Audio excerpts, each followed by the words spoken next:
अस्सलाम वालेकुम नाज़रीन, आप देख रहे हैं इस्लामिक पोस्ट। उम्मीद है आप सब खैरियत से होंगे। नाज़रीन, आज मैं आपको सूरह माइदा की एक ख़ास आयत की फ़जीलत, बरक़ात और इसके वज़ाइफ के बारे में बताऊंगी। लेकिन नाज़रीन, ये सब जानने के लिए हमारे साथ आखिर तक रहिएगा और साथ ही साथ हमारे चैनल को लाइक और सब्सक्राइब कर दीजिएगा ताकि आइंदा आने वाले वज़ाइफ आपको बआसानी पहुँच सकें। तो नाज़रीन, आगाज़ करते हैं।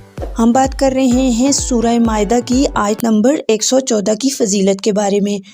नाज़रीन, यूँ तो पूरा कुरान ही हिदायत और नूर का सरचश्मा है, लेकिन हर आयत की अपनी तासीर और अपनी फ़जीलत होती है। तो नाज़रीन, सूरह माइदा की आयत नंबर 114 नहायत ही पुरअसर और पुरतासीर आयत है। नाज़रीन, सूरह माइदा की आयत नंबर 114 हर नमाज के बाद पढ़कर आप अल्लाह ताला से जो भी चीज़ मांगेंगे, अल्लाह ताला आपको हर चीज़ अता फरमाएंगे। नाज़रीन, इस आयत का एक ख़ास वजीफ़ा है जो मैं आपको बताने वाली हूँ।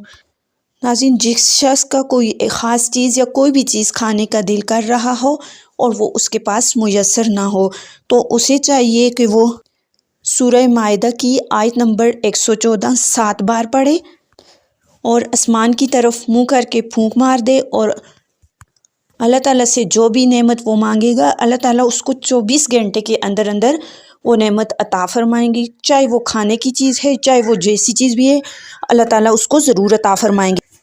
नाज़रीन, ये एक नहायत ही मुजरब अमल है। नाज़रीन, इस आयत के विर्द से अल्लाह ताला हर नेमत उस बंदे को अता फरमाते हैं। नाज़रीन, इस सूरत और इस आयत का वजीफ़ा ज़रूर कीजिएगा और वजीफ़ा करने के बाद अपनी कीमती राय का इजहार कमेंट बॉक्स में ज़रूर दीजिएगा। मिलते हैं एक और नई वीडियो और एक और नए वज़ाइफ के साथ। तब तक के लिए अल्लाह हाफिज़।